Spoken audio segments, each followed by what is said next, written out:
morning, traders. Thank you for joining us on this WTV special on putting your mind over the market. I'm Jared Levy, Chief Options Strategist here on Wise Trade TV, and using psychology in today's market is not an easy thing to master.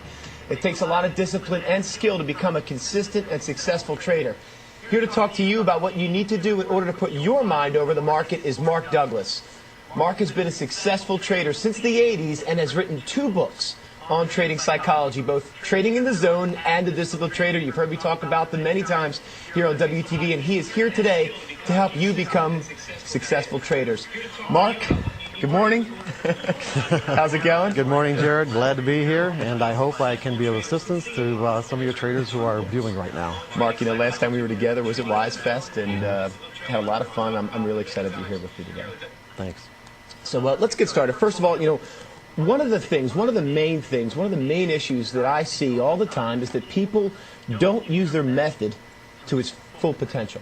In other words, there's a negative correlation between what the trader ends up with and what he could have had if he just followed his methodology. In your DVD program, you refer to this as the profit gap. This is a problem. You refer to it as the profit gap. And I think it's one of the least understood concepts of trading. Can you address this a little bit, this profit gap? Yeah, that's actually a really good place to start because I think that more than anything, what your viewers want or what your customers want are consistent results. They want to be able to produce an income that that they can rely on from their trading. And I'm sure that many of your viewers have already realized that getting a steady income is not such an easy task. Yeah. And everyone seems to get trapped thinking that because trading is easy. Right. Or because it's easy to find yourself in a winning trade, exactly. Which many people do. Right. You know, that they think it's also easy to become a consistent winner. Right. And you know, it took a long time before it actually dawned on me that winning and being a consistent winner are 2 completely different animals, 2 different things. And in some ways, there isn't even a relationship between the 2. It almost seems like there's no relationship between the 2. Yeah. That's what you're saying, right? Yeah. Yeah, that's a real hard mental barrier to break through. Mainly because, it's so easy to find yourself in a winning trade because winning actually requires no skill at all.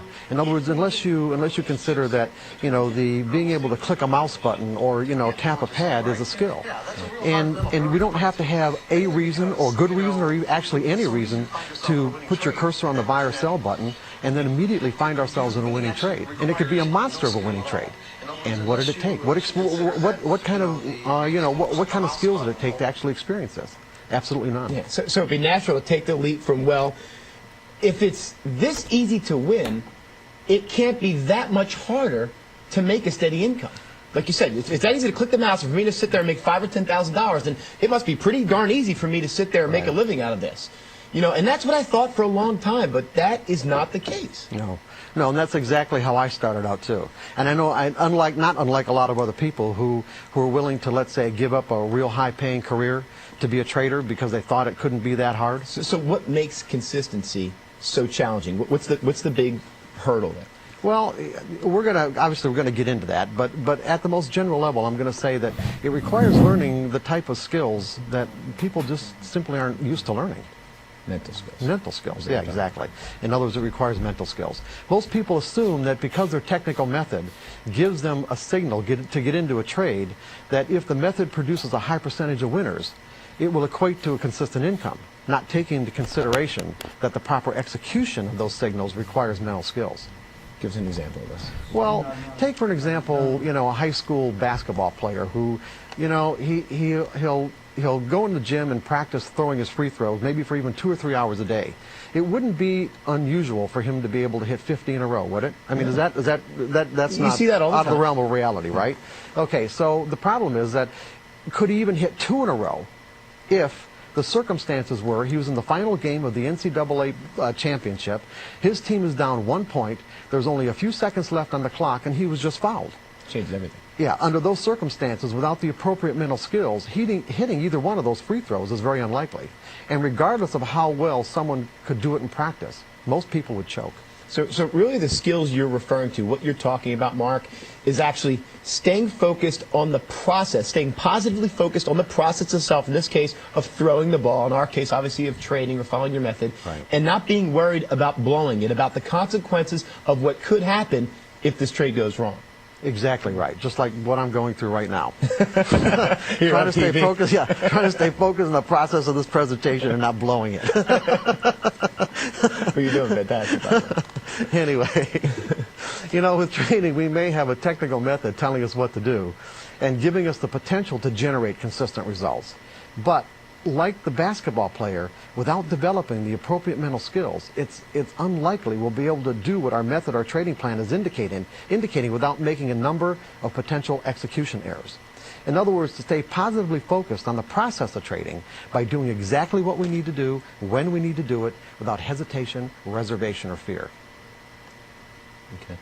That's interesting. So you see, no matter how good a technical method is at generating winning trades, turning those winners into a consistent income requires the ability to do or not do some things that the method itself can't help us with.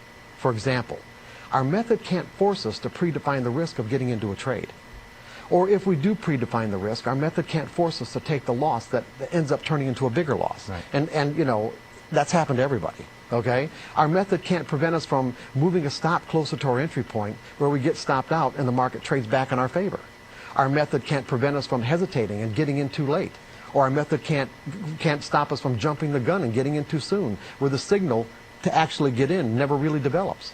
And our method can't stop us from getting out of a winning trade too soon and leave money on the table. Nor can it prevent us from letting a winning trade turn into a losing trade without having taken any profit. I know that all of our traders have experienced these issues. I know they have, and I think really what you're saying is that the methodology, and this methodology, folks, what we're talking about, we say the word methodology is the Wise Trade software, that's our method. And it can give us winning trades. We've seen, I know all of you have had winning trades, but it cannot give us consistent results if we're susceptible to making the kind of mental errors that you're talking about Right. here. Okay? Exactly right. Yeah, that's exactly what I'm saying. And all the mental errors I just listed are the result of thinking, believing, or assuming that our technical method is telling us what's going to happen next on a trade-by-trade basis, and not understanding that technical methods aren't designed to do that. Technical methods and patterns are designed to put the odds of success in our favor over a series of trades. It may not seem like it on the surface, but there's some profound psychological implications here. What this means is the outcome of the signals generated by any technical method on a trade-by-trade basis are unique and random. In other words, there's no way to know in advance what the outcome to any particular signal will be or what the sequence of wins or losses will be over a series of trades. It's a mouthful. and I understand what you're saying. I think, you know, we need to, first of all, know that many of our viewers out there are experiencing the same sort of thing, okay? And they're probably going to have some trouble grasping this concept that by accepting the randomness of these outcomes, they can produce consistent results. That's an odd concept. Yeah, but that's exactly what I'm saying, Jared.